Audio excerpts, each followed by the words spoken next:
لکه څه بد وخت زما په نصیب راورسېده خیر هیله درنه کوم چې ویښ دوستانو دغه سټیج یو ډېر ستر ارزښت لري کوم هغه څه چې دلته تاسو وایي دا په هیڅ راډیو په هیڅ مجلې او په هیڅ بل نشراتي یا مطبوعاتي ارګان کې تاسو نشئ ویلی علت څه دی دلته کې تاسو کومه خبر چې ستاسو عقل حکم کوي او ستاسو وجدان اجازه درکوي ویې وایي څوک تاسې نه کسر معاش کوي او که چیرې تاسو د خپل ملت یا خلکو په باب کږه خبره وکړئ څوک تاسو ته ترفیع نه درکوي ځکه دا ستاسو خپل کور دی او هر څوک له دې نه کېدای شي چې ډېره ستره ګټه وکړي خبره په ځوانانو ده که زه بلې خواته ځم د دغه محفل محتوا به خرابه کړې وي او د ژورنالیست په توګه یا د شاعر په توګه او یا هم کله کله چې ځینو دوستان د سیاست خبره کوي زه سخت د سیاست لیونه یم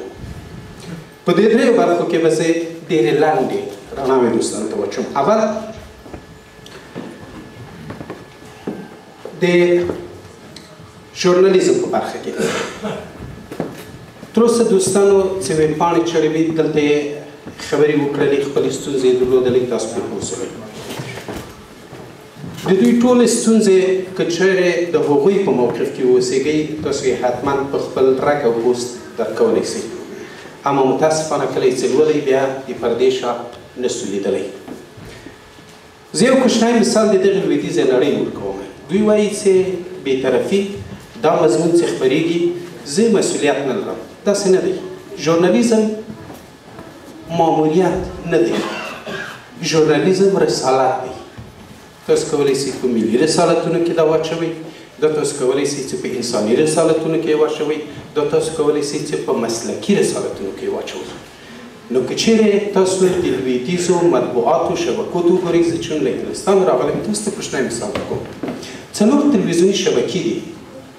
دغه 4 تلویزیوني شبکې کلاسیفای شوي دي کلاس بندي شوي دي هغه څه چې یوه شبکه خپل آدینس ته ورکوي او خپل ملت ته ورکوي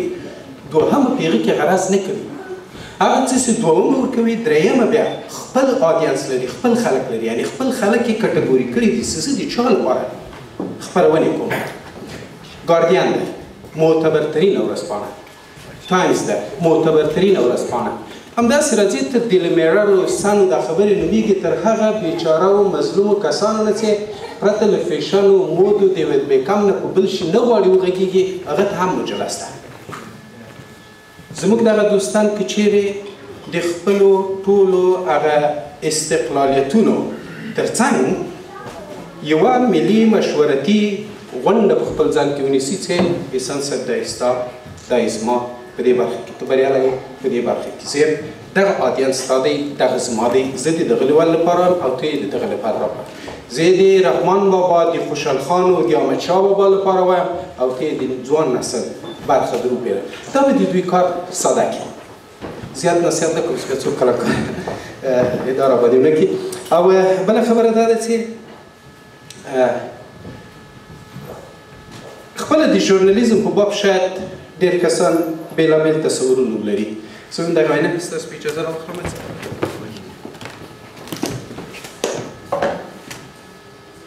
د ویلو سلسله لږ زره خرابه سولې زما ورق کې ډېرې ګډوډې دي تاسو مې وبخښئ زما په عقیده چې په ژورنالیزم کې مې له 15 کلنۍ نه یعنې د میکروفون تر شا خبرې کړي دي او تر اوسه پورې چې تقاعد شوی یم داسې درته وایم دا په کتاب کې ما نه دي لوستي خپله تجربه درته وایم ژورنالیزم مداهي نه ده چې زه به فلاني ته سلطان وایم فلاني ته به جان و جانان وایم او فلاني ته به یې نه وایم ژورنالیزم مداهي نه دی د چا لپاره تبلیغ نه دی د چا په خدمت کې نه ده ژورنالیزم غلامي نه ده چې د چا د معاش په خاطر باندې تاسو با وصف دې سې ښه معتقد یاستئ چې د میکروفون تر شا یا په انټرنیټ یا په پاڼه کې دغه شی زه پرې باور نه لرم خو د بل لپاره یې وایم دا ژورنالیزم نه دی ژورنالیزم د رحمت یو باران دی تاسو په خپل کار باندې کولی شئ چې یوه ډېره شاړه ځمکه خړوبه کړئ او په هغې کې ګلان وکرئ په ښو کلماتو په ښو خبرو دلته دوستانو د اتفاق و اتحاد ملي رسالتونو خبرې وکړله همدا دی چې ژورنالیزم کولی شي په خپل وار سره د خپل ملت په مقابل کې ادا کړي. ژورنالیزم کېدای شي چې د ګوګل هغه یو خلکی وي چې درمندونو ته ور واچوي. تاسو یې الان په خپل ملت کې ولیدل. که یو ځل ورته وایي چې مه پرېږده پښتون راغی، بیا نور نو شپاړس درته کېږي. او که چیرې د یو ساختګي مړی د هزاره د کور تر شا واچو چې خپله هزاره وژلي او اتهام یې په پښتون سي، بیا یې تاسو نتیجه ګورئ چې تر پېښوره دې څخلوي. ژورنالیزم د انسان او انسانیت په خدمت کې دی. مخکې له دې نه چې څوک داسې فکر وکړي چې ژورنالیزم له انسان سره دښمني ده. تاسو وګورئ اوسنۍ نړۍ کوم څه چې تاسو په راډیوګانو کې اورئ، زه خپله اورم، هره ورځ د خصومت خبرې اورم. د مثال په توګه کله چې تلویزیون ته کښېنم او د مسلمان پر مخ څپېړه وهي، زه په خپل کور کې هغه احساسوم. کله چې د افغانستان د نفاق په باب یو څپېړه وهي، زه یې په خپله احساسوم. نو ځکه ژورنالیزم د خصومت ژبه نه ده. تر اوسه مې ویلي چې ژورنالیزم ماموریت نه دی، ژورنالیزم رسالت دی. دا درسته خبره ده چې ژورنالیزم د ورځې موضوعات دي. په یاد ولرئ چې دغه د ورځې موضوعات دي چې د راتلونکې پیړۍ کلا جوړوي، هویت جوړوي. داسې ونه وایي چې ما مې خبر ورکړ خلاص و، اثرات یې پاتې کېږي ستاسو په اولاد او ستاسو په راتلونکي پورې. ژورنالیزم ګزار دی، کله کله به ته ګزار کوي، خو که چیرې دغه ګزار ناحق وي، ژورنالیست د مظلوم په مقابل کې د درېدو په سمت یو سپر دی. بیا هم انسانیت او ژورنالیزم یو د بل سره مخامخ شول. زما په عقیدې ژورنالیزم وسیله ده، ټولنه او انسانیت د هغې هدف دی. دا سوله د ژورنالیزم په برخه کې. تر اوسه دوستانو د سیاست خبره وکړله. ما ته د یوه مشر خبره رایاده شوله. یو وخت په افغانستان کې چې کله د اسلام د دفاع بیرغونه دا خوا هاخوا را خواره واره پورته شولې، بیا نور نو ما ویل چې دلته هر شی ویلی چې بل چېرې نشي ویلی. امریکا او برټانیه راغلل چې په افغانستان کې د اسلام دفاع کوله. یا پاکستان راغی افغانستان ته د اسلام درس ورکوه. نو په هغه ځای کې یو مشر چې ډېر نو بېحوصلې شو، ویل وایي زه د تهران پاتې یم، که امریکا او انګلیس په اسلام دومره مین وي ولې خپله نه مسلمانېږي. اوس هم ما خبره درته کوم. بله مرحله ده، که سیاست دومره کثیف او بد وي چې زموږ د ځوان نسل په ذهنونو کې ترجیح کړې او پیشکاري کړې ده، دوی خپله ولې سیاست کوي؟ ځوانانو، سیاست په بدن کې زړه دی، که زړه ودرېد انسان مري. او په ټولنه کې که تاسو ملي او سالم سیاست ونه کوئ، ستاسو ټولنه مړه ده، ولو که هر څومره فعال وي.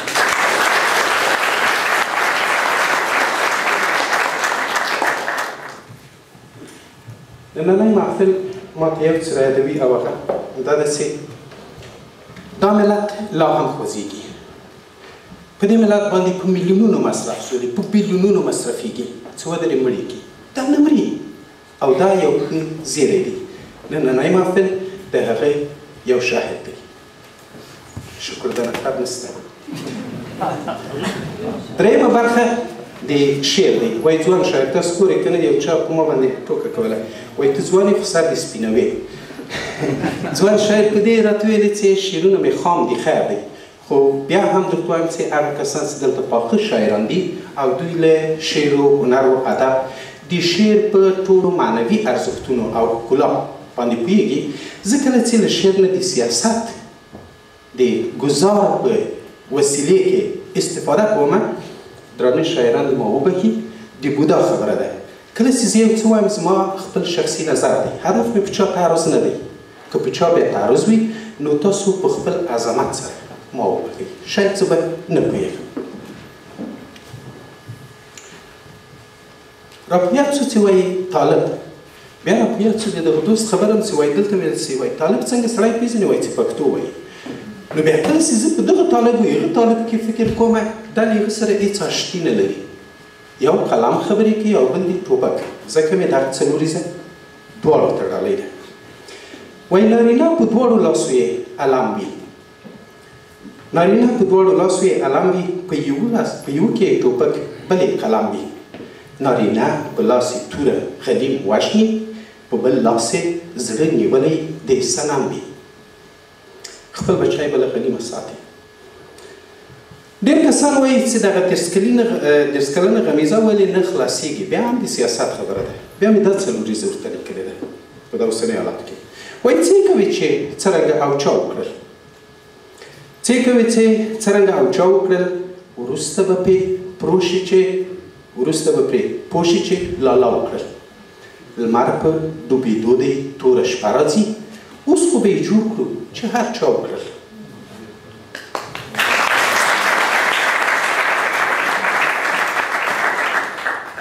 دا څلوریزه مې یو ملګري ته لیکلی ده زما ډېر شیرین ملګری دی ډېر پوه دی خو متاسفانه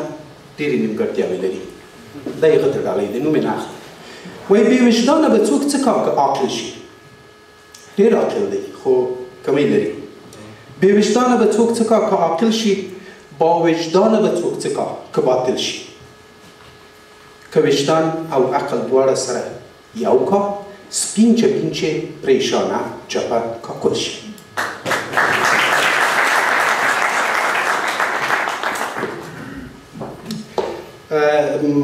دغه احسان صاحب شاعر دی زه کله کله چې په ځینو محفلو کې دا ستا شعرونه ویل بیا وروسته خلکو راباندې په تفریح کې ګزارونه کړي دي تاسو به ګزار نه کوئ کوم نه خوښېږي ښکلاک وکړئ کوم خوښېږي خوا د چکچکې کوئ منتها یوه خبره درته کوم چې اوس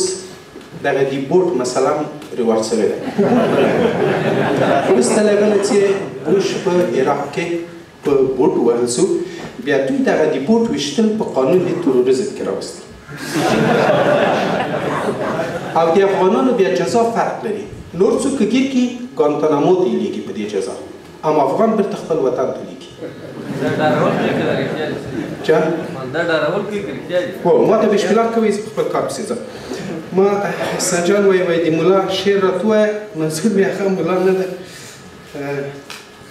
زه به یې راپیدا کړم دا راته بل څه مې درته راوړي وو خدای وکړي چې راسره وي نه نشته خیر یو بل څه درته وایم چې دا مې ډېر پخوا لیکلي وو او اوس چې کله کله ورته ګورم صدق یې کوي اجازه ده چې لږ په یو بیت کې ګستاخي وکړم یو بیت یې داسې په قلم مې لیکلی ده زه یې پټوم خو په داسې بیریا مجلس کې وایم دا کابل ته په هغو کلونو کې وویل سو چې 2001 کال پیل سو وایي داسې وخت به را روان وي په کابل چې ټپوس به کړي نخرې لکه بلبل هر سهار به لاس په نام پاڅې له خوبه لمر به سور وي را روان لکه بسمت په خپل کور کې به بې کوره لاس تر زنې غلیمان به غوړوي غلیمان به درته خاندي لکه ګل په خپل کور کې به بې کوره لاس تر زنې غلیمان به درته خاندي لکه ګل د خوشحال دیوان به دوړو لاندې پروت وي د خوشحال دیوان به دوړو لاندې پروت وي غلامان به غوړوي چپه کاکل په خطبه کې به یې بولي د خدای سیوری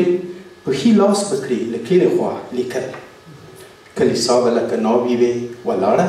په جومات کې به څوک لکه وي خپل غول متاسفانه ما په یو راپور کې واورېدل چې 100,000 عیسویان همدا اوس اندر کور اصطلاح ورته وایي یعنې په پټه کې په افغانستان کې کار نه کېږي په دې خاطر مې غلط او بل غزل دی وروستی دی درته وایم زیات نه وایم دا مې خپل ځان ته ویلی دی وایي لکه ګل چې پکې نغښتې د ښکلا زه بندي یم په قفس کې د طلا کاشکې کاڼی بوټی خار وایي د صحرا نه حسد نه شرارت کبر و ریا کاشکې لمر غوندې آینه د خدای د مخ وای نه عیسی وای نه موسی وای نه بودا کاشکې مینه محبت او مصلحت وای نه ابلیس وای نه انګلیس وای نه ملا کاشکې سپی وای چې مې پړي غوڅولی کاشکې سپی وای چې مې پړي غوڅولی